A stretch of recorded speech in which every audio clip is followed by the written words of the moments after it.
C'est ce qu'on appelle briller par son absence, en fait, parce que j'étais partie à Paris pendant 2 jours, non pas pour aller au salon de l'agriculture, j'étais partie à Paris pour assister à 2 émissions. C'est politique dimanche soir, donc j'étais présente dans le public, et les grandes gueules lundi matin. Et je me suis dit, quitte à aller à Paris, autant que je parte dimanche matin de bonne heure et que j'aille au salon de l'agriculture.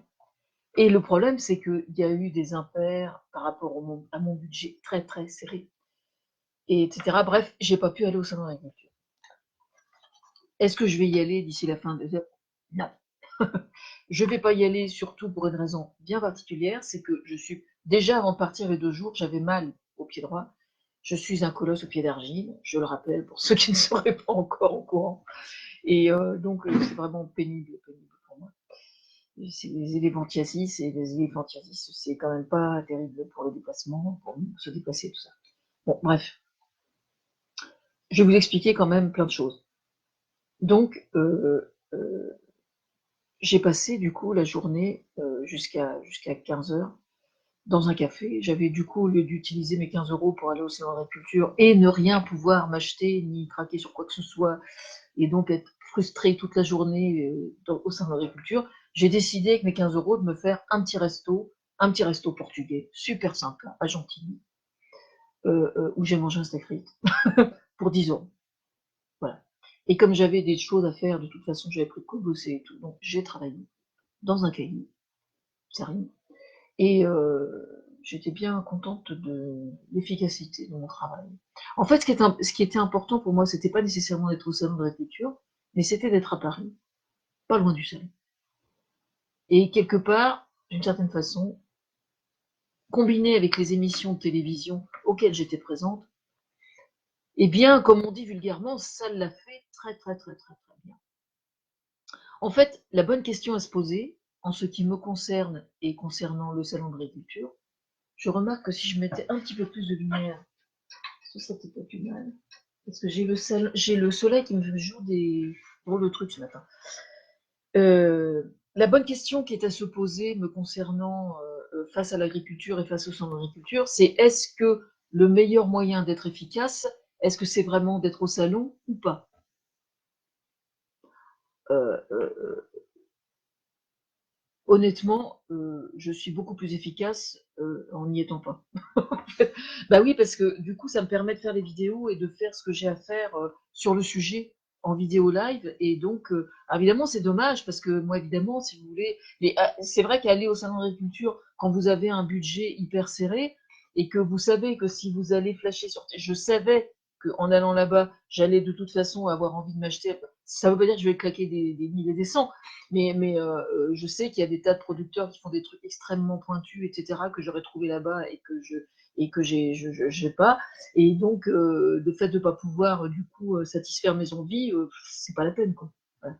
Bon, chacun gère sa pauvreté comme il peut. Moi, c'est comme ça. Je peux pas faire autrement. Mais c'est pas une catastrophe non plus, hein. Je veux dire, les gens que j'ai pas rencontrés au sein de l'agriculture, j'aurai l'occasion de les rencontrer dans un autre contexte, tout simplement. C'est pas grave. Alors j'en profite pour dire, parce que moi je dors à Gentilly, au Joe Joe, quand c'est comme ça, parce que la prix de la chambre est pas. Et donc j'en profite pour dire quand même que le tram 3, qui dessert tout le bas de Paris, c'est juste hyper bondé, quoi. Entre la cité administrative et la porte de Versailles, c'est. Alors moi, j'avais fait ce trajet-là, parce que je dors toujours là-bas, il y a quelques semaines déjà, pendant les grèves. Donc au niveau des transports, quand même, ceux que j'avais pris fonctionnaient suffisamment. Merci. C'était pas un hasard, mais j'avais remarqué donc que parce qu'il y a beaucoup de voies cyclables hein, quand même le long du tram, il y a c'est prévu pour qu'il y ait des cyclistes et tout. Et donc pendant les grèves, il y avait quand même énormément de gens qui les empruntaient. Et hier, j'ai été un peu déçue en fait parce que je me suis rendu compte que le tram était hyper bondé et il y avait absolument personne, je dis bien personne, sur les pistes cyclables. Et du coup, j'étais déçue parce que moi j'avais entendu dire que après les grèves, il y avait beaucoup de Parisiens qui avaient gardé l'habitude qui du coup s'étaient remis en cause dans leur façon, dans leur mode de déplacement. Alors vous me direz, c'est peut-être parce qu'il pleuvait. Bah non, il pleuvait pas justement. Hier matin, il pleuvait pas. Ou il y avait une menace de bruine un petit peu. Il a bruiné un petit peu peut-être à certains moments, mais non, même pas en fait. Ouais, oui, il a bruiné un petit peu, mais c'est tout. Je veux dire, il n'y a pas de pluie abondante qui puisse justifier que. Et c'est dommage que les Parisiens n'aient pas gardé l'habitude d'utiliser leur vélo, parce que les pistes cyclables étaient, il y avait personne quoi. Il y avait quasiment personne. J'ai trouvé ça quand même assez dingue. Donc moi, j'ai fait cité universitaire. Donc Joe Joe, je traverse par la passerelle. Je traverse, donc j'ai vu un certain nombre de choses dans la cité universitaire. J'y reviendrai dans un autre contexte. Et j'ai vu effectivement dans la cité universitaire. Donc j'ai pris le tram et je suis allée, donc je suis passée porte de Versailles jusqu'à Ballard ensuite. Bon, et en fait, donc j'ai fait ces politiques dimanche soir, d'accord. Revenu à 11h, je suis revenu à 11h. J'ai eu l'occasion de, je suis tombée assez politique, mais je te reconnais soit, toi, je te reconnais soit. Il y avait le candidat, je me souviens plus de son prénom, Garcia, mais je me souviens plus de son prénom, euh, qui est passé au Grand Oral sur France 2 et qui a fait une prestation particulièrement remarquable. Non pas en tant que bègue, mais en tant qu'individu. Voilà. Et donc, je me disais, mais parce que moi, je me souviens toujours des visages, je me souviens jamais des noms, quoi. C'est vraiment. Et donc, j'avais expliqué à Thomas un certain nombre de choses par rapport à des choses qu'il avait dites et par rapport à son histoire. Et donc, je suis retombée là-dessus, je suis retombée sur lui, là-bas.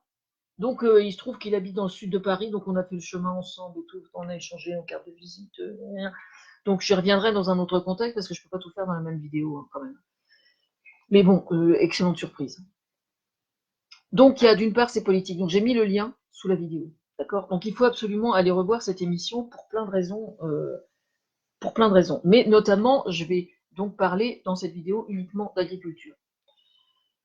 Il y avait, donc, je vais essayer d'expliquer qui y était et pourquoi sur ce sujet-là, dans l'ordre qui est le plus cohérent pour moi. C'est-à-dire, il y avait Jean Viard. Jean Viard, écrivain, qui, alors j'ai pas noté le nom du livre, mais de toute façon, faut aller absolument réécouter. Et moi, il faut que j'aille réécouter parce que je suis en train d'écrire un livre actuellement sur les néo-ruraux, mais non pas les néo-ruraux, les néo-ruraux pur jus, je dirais, c'est-à-dire qui ambitionnent de quitter la ville pour aller vivre à la campagne ou dans des petites villes, vraiment en s'adaptant et en y développant une activité professionnelle.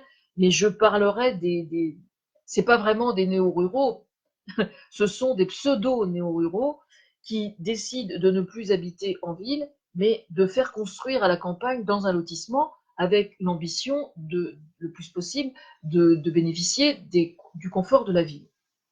Alors, entendons-nous bien, en tant que fille d'agricultrice et d'agriculteur, je ne suis pas en train de jeter la pierre à celui qui construit sa maison, hein, en lotissement.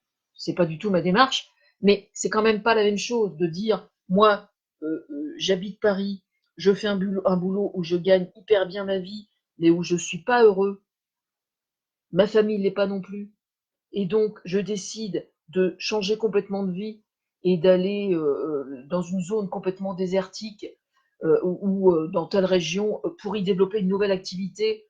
Et donc il y a une rupture philosophique euh, hyper importante. Et puis dire, je garde mon travail à Paris ou ailleurs et j'essaie de trouver un compromis en allant faire construire ma maison dans un lotissement. Je veux dire, c'est quand même deux démarches qui sont quand même assez différentes et on ne peut pas vraiment considérer que ce soit une forme de néo-ruralisme d'une certaine façon, comme la première catégorie que je viens de décrire. C'est quand même pas tout à fait la même chose. Donc, il a notamment donné un chiffre extrêmement important, donc il faut que j'aille revoir pour récupérer le chiffre, qui met en évidence la quantité de fermes qui disparaissent d'un côté, et il oppose à ça la quantité de surfaces agricoles donc qui sont supprimées du monde agricole pour être données à ces pseudo-néo-ruraux qui font construire en lotissement. Et donc c'est le fait de mettre en valeur ces deux données-là qui m'a moi particulièrement interpellée, mais donc comme je n'ai pas mémorisé les noms et que je n'avais pas de quoi noter, je vais aller revoir l'émission pour récupérer les chiffres. parce que j'ai rédigé du coup la présentation de mon livre sous cet angle-là. Bon. Et moi, je m'adresse dans ce livre-là justement aux gens qui ont perdu d'une certaine façon, depuis plusieurs générations souvent, leurs racines d'agricoles, parce que je rappelle quand même qu'il y a un siècle ou deux, il y avait 95% de la population habitait à la campagne. Hein, bon. Et si aujourd'hui vous avez des gens qui ont la binette qui les gratouille, c'est parce qu'ils se posent des questions, et c'est aussi parce qu'ils renouent avec une activité professionnelle qu'avaient leurs aïeux, quelque part. Bon. Je tiens juste à rappeler que j'avais fait une émission il y a très longtemps, il y a plus de 10 ans, sur France Inter, qui s'appelait Tous Explore, avec Philippe Debrenne, et où j'étais mise à l'honneur sur un plan équivalent avec la princesse Turzin, excusez du peu. Alors, je rappelle juste pour ceux qui ne sauraient pas, que ça avait été entièrement orchestré par Thomas Fersen à l'époque et que je ne l'ai appris qu'il y a quelques années. À la question est-ce que je lui en veux sur ce sujet, la réponse est non. Mais de toute façon, c'est pas l'endroit pour en parler. Mais je veux dire par là, si je parle de ça tout de suite là, c'est parce que j'avais rédigé un article très long où j'expliquais déjà ça il y a 12 ans, quoi, à peu près. C'est vous dire. J'avais expliqué exactement ça, quoi. Donc le livre que j'écris là actuellement, pour l'instant, ça va s'appeler Et si on jouait à la Terre. Dans un premier temps, je voulais qu'il s'appelle Non mais t'as vu comment tu me traites? Bon, et puis après, je me suis dit mais non, en fait, ça va pas. Donc j'ai repris ça en boutade dans le livre, mais maintenant ça va s'appeler Et si on jouait à la Terre. Alors peut-être que dans une semaine, je vous dirai ah ben non, tout compte fait, ça va s'appeler autrement. Alors c'est en cours de finalisation, j'y travaille environ 2 heures par jour, donc il doit me rester peut-être 1 ou 2 chapitres à, à écrire sur le sujet, où je parle, je pense apporter vraiment des choses très importantes. Il y a besoin, comme a dit justement Jean Viard, on a besoin d'éclaireurs dans le secteur. J'ai bien senti, j'ai bien compris. Alors, pour ceux qui ne comprendraient pas comment je fonctionne, par l'intermédiaire de mon coach, dans des émissions où je vais. Il y a certains sujets qui sont hyper importants, qui sont traités, auxquels on me fait savoir que ce serait bien que j'aille assister sur le plateau. Vous remarquerez en regardant ces politiques que quand Karine Marchand parle, il y a une espèce de flou vert sur le côté. C'est moi qui suis derrière le flou vert. Voilà. Par contre, quand on parle de Fessenheim, avec un autre interpellant, on me voit moi à l'écran. Parce que c'est sur Fessenheim, en fait, qu'on a besoin que je ramène ma fraise beaucoup plus encore, officiellement. Voilà. Donc, je vais faire, mais je ne vais pas faire dans cette vidéo. Je vais faire autrement. Voilà. Alors, Jean Viard, par contre, a dit un truc justement dans cette émission. Je cite, aucune émission sur le monde rural aujourd'hui. Aucune émission. Alors, il faut savoir que quand même, depuis des années, j'ai des projets d'émission qui sont dans le carton, effectivement. Mais c'est vrai que je n'avais pas encore envisagé le fait de proposer une émission sur le monde agricole. Et je me dis pourquoi pas, effectivement. Alors là, en fait, il y a juste un problème. Déjà, je voudrais simplement rendre hommage à France Télévisions qui fait un boulot absolument incroyable sur le sujet quand même. Il y a notamment Fourchette et Sac à dos avec Julie Andrieux. Alors, maman est absolument fan de Julie Andrieux, hein, parce que son nom de jeune fille, c'est Andrieux. Alors, pensez bien Julie Andrieux. Je sais elle aime beaucoup, quoi. Alors, il y a l'angle culinaire, il y a aussi sur France Inter, évidemment, l'émission ne me revient pas, on va déguster, qui en parle aussi. Mais il y a comment dire, on parle beaucoup du terroir, toujours, et le fait de parler du terroir est un moyen de parler d'agriculture. D'accord? Bon. Mais par contre, il y a des films qui sont faits, il y a beaucoup de longs métrages comme Demain, etc. Enfin bon, il y a pas mal il y a des envoyés spéciaux qui ont été proposés sur la détresse et la situation alarmante des agriculteurs sur le plan social, c'est vrai, mais euh, il y a une demande, effectivement, d'émissions sur le monde agricole. Et donc, on me balance le bébé gentiment, quoi. On me dit, ce serait bien que tu réfléchisses au problème. Alors, ma question est la suivante. Le problème réside dans le fait qu'il faut que je comprenne quelle est l'attente exacte. Alors, pour comprendre quelle est la demande, justement, il y a le ministère de l'Agriculture qui a entamé une démarche de une grande enquête qui va être faite sur le sujet. Voilà.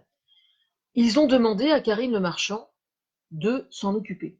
Alors, je lisais sur les réseaux sociaux hier, ouais, si on va vers la pipolisation, bon, c'était juste pour me faire chier moi, il faut faire réagir. Hein. Alors, ça va me permettre de faire une mise au point. Moi, Karine Le Marchand, je n'ai rien contre elle en tant que personne. Hein, absolument rien. Par contre, l'émission L'amour est d'entrée, moi, non. Tout de suite, j'ai un sentiment de marcher aux bestiaux, justement. Je ne supporte pas la moindre émission de télé-réalité, de façon générale. Je suis contre le concept. Absolument contre. Bon. Euh, Par contre, parce qu'évidemment, on essaie de me la faire cautionner depuis des années et des années, et je n'ai rien contre le fait que les gens aiment cette émission, chacun fait ce qu'il veut, mais moi, personnellement, je cautionne pas du tout le principe même de télé-réalité, et donc encore moins sur le monde agricole. Ça, c'est mon point de vue. Alors, il y a quelques années, parce qu'on n'arrêtait pas de m'emmerder avec ça, pour dire les choses clairement, j'avais dit, mais attendez, quand on voit aujourd'hui la situation de détresse dans laquelle se trouve le monde agricole, hein, avec le pourcentage de dépression nerveuse, le problème de l'isolement, la détresse financière, les fermes qui se cassent la gueule et les suicides que ça génère, les cancers qui se tapent à cause des pesticides et tout qu'ils ont utilisés, etc., etc., je ne vais pas vous faire le, le, le, la suite du truc. Je dis, mais attendez, si vous croisez la détresse des paysans d'un côté et que vous croisez l'émission de télé-réalité, je dis, mais les candidats que vous prenez là, est-ce que vous leur demandez comment elles roulent leur ferme? D'accord? Quelle est leur situation financière? Quelle est leur situation sociale? Est-ce qu'il s'agit uniquement de détresse psychologique et affective ou est-ce qu'il n'y aurait pas autre chose derrière? Voilà, vous voyez, voilà comment moi j'appréhendais l'émission L'amour est dans le pré. Il y a des années de ça. Hein. Bon. Donc, la réponse du berger à la bergère, au ministère de l'Agriculture, ils se sont dit, bon, ben, très bien, on va lui coller le bébé sous un angle différent. Et on va carrément mettre Karine Le Marchand dans le fait accompli. Est-ce que vous seriez d'accord pour parrainer, justement, cette enquête nationale qui va être faite au sujet, justement, du monde agricole? Donc, j'étais dans le public et j'étais juste derrière elle. Et donc, j'écoutais, évidemment, vous pensez bien, de façon extrêmement attentive tout ce qu'elle disait. Hormis le fait qu'elle ait répété mot pour mot des trucs que j'ai écrits les 2 jours avant ou la veille au sujet du travail manuel, etc., etc., et qui va sortir dans mon livre. Fermons la parenthèse, c'est quand même pas très agréable, mais bon, on va dire que la cause justifie comment on dit, la cause justifie les moyens. C'est comme ça qu'on dit, un truc comme ça. Hein. Enfin, c'est pas grave. Toujours est-il qu'à un moment, alors on est venu me dire après, on m'a dit, t'as bien fait de remettre les choses, parce qu'on est censé ne pas intervenir. Hein. On n'a pas le droit d'applaudir, on ne peut pas nous empêcher de rire quand même, mais c'est vrai que le public est sollicité pour être sage. C'est politique, donc on est sage, d'accord? Mais là quand même, j'ai pas pu laisser passer. Parce que le problème aujourd'hui est le suivant, c'est que vous avez le bio qui se développe de plus en plus dans le milieu agricole. Vous avez ce qu'on appelle l'agribashing. Alors déjà, sur ce plan-là, sur l'agribashing, moi je suis du côté des agriculteurs, hein, que les choses soient bien claires. Mais les réseaux sociaux ont pour conséquence, évidemment, que vous avez des choses anecdotiques et d'une connerie incroyable qui sont complètement exacerbées. J'ai entendu un agriculteur dire il y a quelques jours, je ne sais plus si c'était sur France Inter ou ailleurs, est-ce que vous vous rendez compte que dans mon village, il y a des gens qui me reprochent de salir la route avec mon tracteur? Je suis pas en train de dire que c'est faux, c'est pas du tout ça. Hein. Moi, j'ai bientôt 60 ans, hein, j'assume. Dans les années 70, moi, c'était à Pissipoville, c'était pas loin, hein, d'accord? Ah, les mecs vont dire, à Pissipoville, vous aviez des gens qui allaient voir le maire en disant, mais est-ce que vous vous rendez compte? Les tracteurs devraient n'avoir le droit de circuler qu'à certaines heures. Vous voyez ce que je veux dire? Je veux dire, le connard de citadin qui vient habiter à la campagne et qui a l'intention de faire sa loi, ça a toujours existé, d'accord? Simplement aujourd'hui, il y a les réseaux sociaux, donc c'est monté en épingle. Mais je veux dire, c'est minoritaire. Quand un agriculteur entend des choses comme ça, je veux dire, il faut en rire. Si on commence à ergoter sur des conneries pareilles, on va jamais s'en sortir. Je veux dire, la connerie, ça a toujours existé, hein, et ça existera toujours. Je veux dire, c'est tellement stupide et tellement ridicule. Hein. Bon, maintenant, si quelqu'un vous fait ce genre de, je parle des agriculteurs là, si des citadins, des citadins qui arrivent à la campagne persistent dans ce genre de truc et que vous voyez que ça intervient à intervalles réguliers, là, ne restez pas les deux pieds dans le même sabot en subissant cette forme de connerie qui s'appelle du harcèlement. Hein, d'accord? C'est du harcèlement. Faut pas rester les deux pieds dans le même sabot. On est bien d'accord. Mais je veux dire, utiliser ce type d'argument là pour se plaindre de l'agriculture d'aujourd'hui, c'est pas sérieux, quoi. Honnêtement, c'est pas sérieux. Hein. Autant je peux comprendre qu'un agriculteur n'ait pas envie de modifier philosophiquement sa façon d'envisager son métier, ça pour moi c'est hyper entendable. C'est vrai. Hein. Mais je veux dire, être confronté à des conneries comme ça, c'est pas possible, quoi. Mais c'est vrai que la bêtise humaine, c'est pas facile à gérer pour qui que ce soit, et donc c'est pas facile à gérer pour les agriculteurs non plus. J'en ai entendu une autre dernièrement, juste avant le salon d'agriculture. Comment est-ce qu'il avait dit vous voyez bien qu'on n'avance plus puisqu'on n'exporte plus. Vous avez bien entendu. Un agriculteur disait vous voyez bien qu'on n'avance plus puisqu'on n'exporte plus. Alors, ma question fondamentale est la suivante. Quand on est agriculteur, qu'est-ce qu'on poursuit comme objectif? Qu'est-ce qu'on poursuit comme objectif? Le seul et unique objectif qu'on doit poursuivre quand on est agriculteur, c'est de vivre de son travail. D'accord? Et l'envisager sous un angle éthique, responsable. D'accord? C'est pas de jouer à l'agro-industriel et de la faire à la Trump. D'accord? C'est pas d'envisager l'agriculture comme une forme d'industrie. Je sais pas ce que c'est que ce tocard qui a pris la parole, mais franchement, j'aurais été à côté. Le problème, c'est que si j'allais aux agriculture, je pense qu'il pourrait arriver que je fasse certaines rencontres où j'aurais du mal à fermer ma gueule et ça tournerait vraiment au vinaigre. Et il y aurait quelques mains dans la gueule qui se... Je suis vraiment pas méchante, hein. Mais quand j'entends des conneries pareilles, franchement, ça me révolte. Vraiment, ça me révolte. Hein. Bon.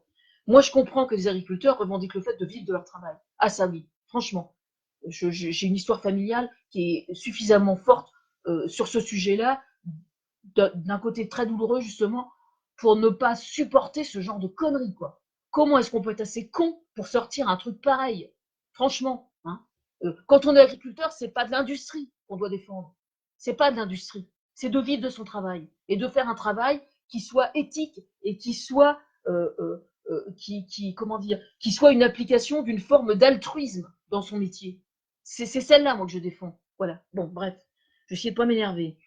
Donc tout ça pour dire que après l'émission, c'est politique.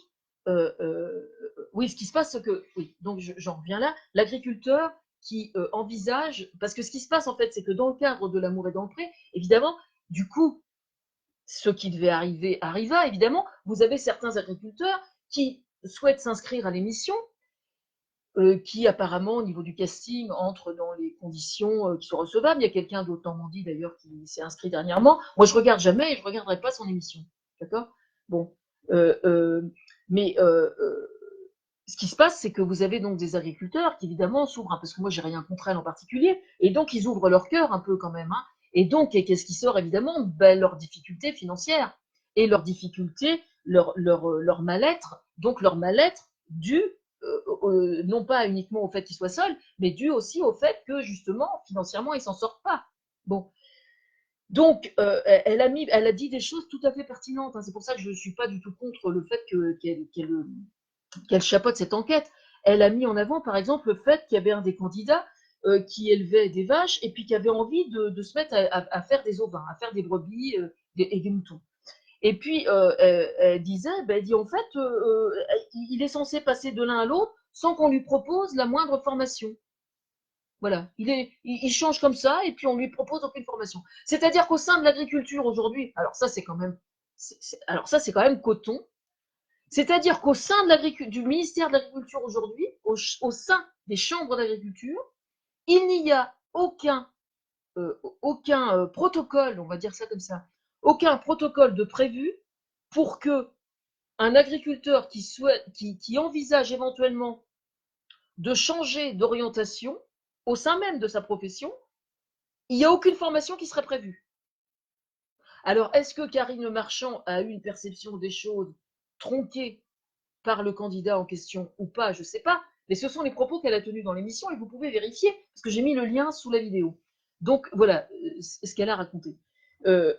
Parce que c'est vrai qu'aujourd'hui, on vit dans un monde où on nous explique que dans une vie entière, vous allez changer de boulot 5 ou 6 fois. Hein, mais encore faut-il que pour passer d'un métier à un autre, il faut que juridiquement et socialement, la période de transition, elle puisse être assurée. Elle puisse être assurée dans le fait qu'on puisse se répondre soi-même à la question j'ai envie de changer, mais est-ce que j'ai raison de vouloir changer? Qu'est-ce que j'aime vraiment dans mon métier? Il y a tout un coaching à faire là autour qui apparemment il n'y a pas grand-chose de fait. Je veux dire en dehors du fait de dire ah bah tiens je vais passer par l'hôpital, on en revient toujours là. Je vais passer par l'hôpital 2 jours et puis je vais demander à consulter un psy. Donc là il faut que vous voyez le psychiatre. C'est ce que j'ai expliqué à Valero l'autre jour. Les agriculteurs ils entrent exactement dans la même dans la même optique. Donc il faut voir un psychiatre. Alors déjà pour voir le psychiatre en hôpital 2 jours et pas payé, déjà vous avez 2 mois d'attente pour avoir un rendez-vous. Ensuite vous voyez le psychiatre, d'accord? Bon. Là, c'est le psychiatre qui va décider si oui ou non vous devez consulter un psy pour essayer d'y voir un petit peu plus clair. D'accord? Et puis là, bah, vous avez de nouveau 2 heures, 2 mois d'attente. Là. Donc le mec qui se pend là parce qu'il n'en peut plus. Hein. Faut pas chercher d'où ça vient. Hein. D'accord? Faut pas chercher d'où ça vient. Je veux dire, faut arrêter de prendre les gens pour des cons. Là, je parle du gouvernement. Hein. Alors c'est bien cette histoire d'enquête. Donc moi, je la sollicite aussi, cette enquête. Parce que cette enquête, moi, va me permettre de cibler comment je vais pouvoir peaufiner mon projet, éventuellement, d'émission. Bon, sur le sujet. Donc, j'adhère complètement. Donc, du coup, après l'émission, pendant donc l'émission, du coup, elle pataugeait un petit peu parce qu'il y a certains agriculteurs qui lui ont dit ah bah ouais, mais pour passer au bio, moi, j'ai étudié le problème, mais pour passer au bio, il faut mettre en jachère. Il faut mettre en jachère. Alors là, j'ai pas pu fermer ma gueule. J'ai pas pu fermer ma gueule. Je lui dis, mais qu'est-ce que c'est que ces conneries? Ah, je lui dis, non, non, c'est pas vrai. Donc, j'ai pris un peu la parole à un moment, enfin, très brièvement, hein, parce que je suis censée ne rien dire. Je sais être disciplinée aussi, il faudrait pas croire. Et elle parlait de 3 ans. Mais je dis, c'est pas 3 ans, c'est 5 ans. Parce que je sais, parce qu'il y a plusieurs personnes à qui j'en ai parlé, il y a depuis plusieurs semaines ou plusieurs mois là. À chaque fois, je disais 3 ans parce que c'est 3 ans, et maintenant on nous dit 5 ans. Alors, je sais pas quelle est. Peut-être que selon l'activité, selon que vous êtes arboriculteur et que vous produisez des fruits, par exemple, c'est peut-être pas la même longueur le même temps nécessaire pour la transition que si vous faites des céréales, par exemple. Hein, bon. Et il y a aussi le fait de planter des haies tout autour des parcelles pour arrêter les vents, par exemple. Ça, c'est important aussi. Bon. Donc, toujours est-il que je l'ai ramené. Je l'ai ramené. Et donc, comme je l'ai ramené, elle s'est retournée. Puis elle a commencé. Donc, après l'émission, du coup, c'est elle qui est venue vers moi. Bon. Et donc, on en a parlé. Et moi, je vais vous dire où est ma crainte. C'est qu'à la suite des Gilets jaunes, étant donné que le mécontentement était quand même plus que général, il était jaune citron, hein, vraiment. Bon. Ça existe toujours, hein, malheureusement, parce que c'est pas résolu. Qu'est-ce qu'on nous a mis sous le nez? Qu'est-ce que le gouvernement nous a mis sous le nez? Le grand débat. Le grand débat auquel je suis allée participer, hein, à Pavilly. Hein, d'accord? Et puis là, qu'est-ce qu'on apprend sur les réseaux sociaux depuis plusieurs semaines, qui revient à intervalles réguliers? Les cahiers de doléances ont disparu. Alors voilà, donc moi j'ai dit à Karine Le Marchand, je lui dis moi j'ai rien contre l'idée, mais je lui dis si c'est pour nous le faire comme le cahier de doléances, ils vont en faire quoi? Parce que là, le risque qu'on court, c'est que cette démarche, elle soit mise sur pied juste pour nous amuser les genoux, comme on dit. Hein, et puis pour nous faire patienter, et puis pour occuper le terrain. Mais c'est tout. C'est ça le risque aujourd'hui. Alors, moi, j'ai rien contre l'idée, et je la cautionne. Mais c'est vrai que j'ai mis des réserves. Voilà. Bon. C'est tout ce que j'ai à dire sur le sujet. Sinon, donc, je suis allée à CEPOL. Alors, il faut aller revoir l'émission. Je signale que sur le côté, donc vous avez tous les invités sous l'émission, qui sont expliqués. Mais sur le côté, vous avez plusieurs vidéos selon les invités, parce que ça peut arriver que vous ayez certains sujets qui vous intéressent plus que d'autres. Donc, n'oubliez pas que par ces vidéos, vous pouvez avoir certains extraits et pas d'autres. Enfin, vous pouvez avoir juste les morceaux qui vous intéressent. Au sujet des grandes gueules le lendemain matin, c'est pas la première fois que j'y allais. Je suis arrivée en retard, je m'excuse. Donc j'ai été installée en retard, c'est pas grave. Euh, euh, j'ai vu que là aussi, il y avait sur le côté la possibilité de voir les morceaux des grandes gueules qui traitent des sujets qui vous intéressent plus que sur d'autres. Je reviendrai sur certains sujets dans d'autres vidéos. D'accord? Voilà. C'est tout ce que j'ai à dire sur le sujet pour l'instant. Oui, j'ai quand même un truc à vous dire au sujet du coronavirus. Alors, le coronavirus, il était question. Alors, pourquoi Corona, Corona, Corona? Parce qu'il y a une couronne autour, donc par association d'idées, Corona, Reine, bref, enfin bref, dans mon histoire, Versailles, etc. Enfin bref, Fersen, Marie-Antoinette, enfin, c'est très compliqué tout ça, mais c'est comme ça. Bref, ils se sont dit, on va lui donner un autre nom de baptême, comme ça va pas trop l'emmerder avec ça, ce qui était une très bonne initiative. Et donc, quand même, hier soir, je me suis dit, bon, faut que quand même que j'en parle un peu, parce que j'avais des choses à dire. Et donc, j'ai mis sur le site des chansons, forum de chansons. Parce qu'en fait, au fur et à mesure que le temps passe, le site, sur mon site, Saint-Os-Robert avait-elle vu le jour, je n'ai plus aucun partage social sur chacun de mes articles parce qu'on me les retire, et la police est maintenue le plus petit possible.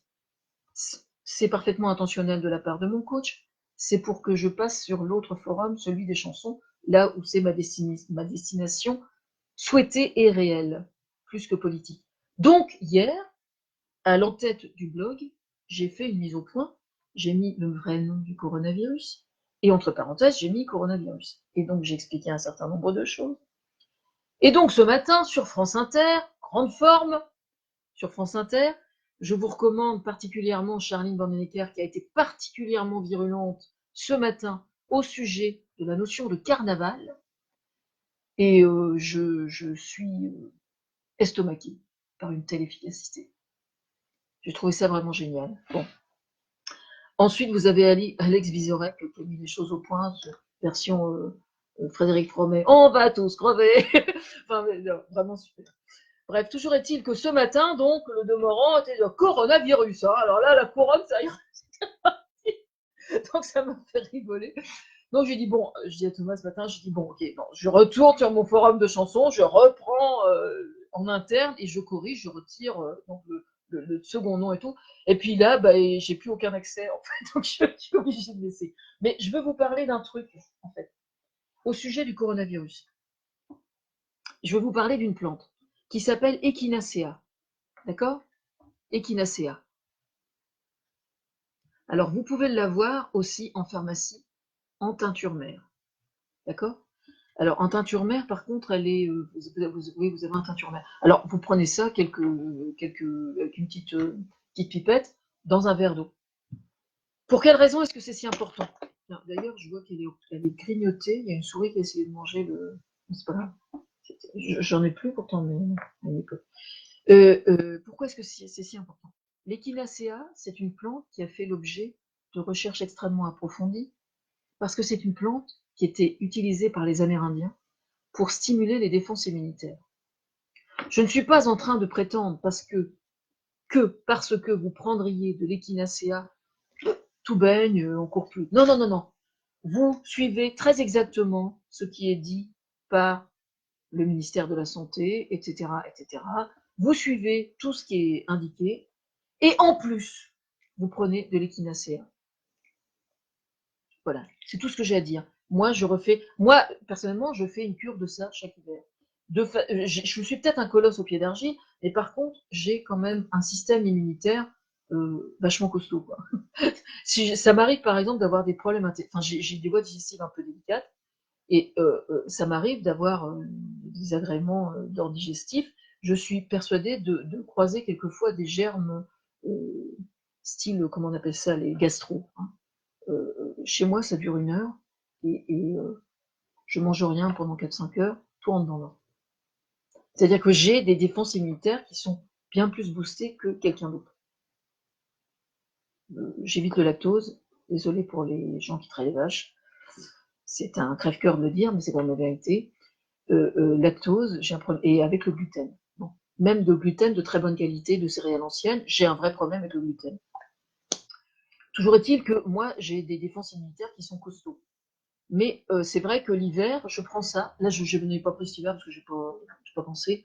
Mais c'est vrai que je prends ça toujours et ça vous booste le système immunitaire et ça vous le booste face à n'importe quel germe que vous allez croiser. Donc c'est pour ça que je vous recommande de prendre ça. En aucun cas, ça ne protège particulièrement contre le coronavirus, hein. On est bien d'accord. C'est-à-dire qu'il faut prendre toutes les règles qu'on vous donne, hein, et ça, vous prenez en plus. Il ne s'agit pas de remplacer. Bon, ça c'est fait. Ensuite, au sujet du fait de boire, il faut que j'explique quelque chose, parce que c'est hyper important. C'est une copine, c'est une copine qui s'y connaît en naturopathie, Corinne, bonjour Corinne, salut Corinne, je passerai quand je pourrai, qui m'avait appris ça et elle a parfaitement raison. Dès l'instant que vous avez la gorge qui vous pique, plutôt que d'aller chercher des médicaments en pharmacie, c'est assez simple en fait. Vous devez avoir avec vous toujours une petite bouteille d'eau, de préférence une gourde, et vous buvez. Parce que dès l'instant que vous avez la gorge qui vous pique, ça veut dire qu'éventuellement vous avez croisé un germe. Vos défenses immunitaires vous préservent contre ce germe. Si jamais vous êtes en début de déshydratation, vos défenses immunitaires baissent systématiquement pour tout le monde, y compris quelqu'un qui est super balèze. C'est pas c'est pas de la vitamine C chimique qu'il faut prendre. Il faut simplement boire. Et faites l'expérience. Je vous jure que c'est la vérité. Expérimentez-le. Vraiment, vous allez voir. Ayez toujours sur vous une petite bouteille d'eau et buvez souvent une petite quantité. Et dès l'instant que vous toussez, que vous avez du rhume, faites l'expérimentation de boire un verre d'eau tous les quarts d'heure. Et vous allez voir ce qui se passe. Vous allez voir que votre corps, simplement, va faire le ménage lui-même beaucoup plus efficacement que si vous preniez n'importe quel médicament. Le problème réside dans le fait que quand vous avez la gorge qui vous pique, en fait, vous êtes en déshydratation depuis plusieurs heures déjà. C'est-à-dire que le fait d'être en début de déshydratation, votre corps ne vous dit pas que vous avez soif. D'accord? Donc au moment où il vous dit que vous avez soif, vous êtes déjà en déshydratation. Donc faites l'expérience. Dès que vous avez la gorge qui pique, buvez de l'eau, évidemment, autre chose. Buvez de l'eau et vous allez voir que, curieusement, la gorge ne va plus du tout vous piquer une demi-heure après. Voilà pourquoi c'est important de boire. Donc il ne faut pas boire 2 litres de flotte le matin à 8 heures avant de partir et puis plus boire du tout dans la journée. Non, il faut boire à intervalles réguliers et des petites quantités. Parce que c'est vrai que selon ce qu'on fait dans la journée, on n'a pas toujours les possibilités d'aller aux toilettes. C'est quelquefois pas facile à gérer, hein. Mais c'est hyper important par rapport au système immunitaire. D'accord? Echinacea et boire régulièrement. Pour le reste, vous suivez les directives. Ce matin, sur France Inter, ils ont recommencé au sujet du coronavirus, fait une mise au point, etc., etc. Donc il y a plein de gens qui ont appelé de nouveau, comme le téléphone sonne hier. Donc moi, ce que j'ai mis sur mon forum de chansons, de toute façon, j'ai plus accès. D'accord? Donc c'est perceptible de l'extérieur, mais moi, j'ai plus accès. Donc je bouge plus du tout par rapport à ça. Voilà. C'est tout ce que j'ai à dire sur le sujet aujourd'hui. Oui, j'ai entendu que Patrick Pelloux disait que ce serait peut-être un petit peu difficile au sujet des Île-de-France. Bah, évidemment, le problème, alors c'est pareil, ça, au sujet de la crise des hôpitaux et le fait que les hôpitaux soient gérés comme devant être rentables, moi j'ai fait une vidéo où j'avais fait un article, je sais plus, il y a quoi, il y a un mois, où j'avais dit, bon ben d'accord, imaginons aujourd'hui qu'il y ait un attentat, qu'il y ait quelque chose de grave sur le plan de la santé publique, comment est-ce qu'on peut faire face? Comment est-ce qu'on peut prétendre faire face si déjà les hôpitaux sont en crise sans qu'il y ait d'épidémie? J'ai dit ça il y a un mois, j'étais absolument pas au courant de ce qui se préparait, hein, malheureusement. Enfin, de ce qui se préparait, de ce qui allait arriver. J'étais pas du tout au courant, mais c'est juste une question de logique, quoi. Voilà. Et là, on y est. Donc Patrick Pelloux disait, qui vient de sortir un livre d'ailleurs, j'ai vu ça l'autre jour, mais j'ai pas pu l'acheter. Et toujours est-il que aujourd'hui, on y est, quoi. Alors, il n'y a pas lieu de s'alarmer plus que ça. Moi, je me posais une question ce matin. Les masques qui sont vraiment efficaces, je me disais, une fois qu'on en a un, est-ce que, en fait, on peut le garder pour soi et est-ce que ça suffit de mettre si jamais on sort? Et en fait, il n'est valable que 3 heures. Une fois que vous le mettez, il est vraiment étanche au moindre germe pendant 3 heures uniquement et pas au-delà de 3 heures. Donc, dans l'hypothèse, si jamais la situation arrive à s'aggraver, éventuellement, moi je préconise, parce qu'en fait ce qui va se passer, c'est que vous avez des gens qui vont organiser de leur propre chef une forme de quarantaine chez eux. Donc est-ce qu'il va y avoir des gens qui vont commencer à faire des réserves ou pas? Je pense que ceux qui dans cette hypothèse-là, il faudrait éventuellement réserver ce masque hyper étanche qui n'est étanche que 3 heures, le garder uniquement pour aller faire les courses et vraiment ce qui est vital, quoi. Et uniquement pour ça. Voilà. C'est tout ce que j'ai à dire pour l'instant. Moi, cet après-midi, je vais sortir et faire comme d'habitude, aller à Flunch pour travailler, tout simplement. Voilà. Bonne journée à tous.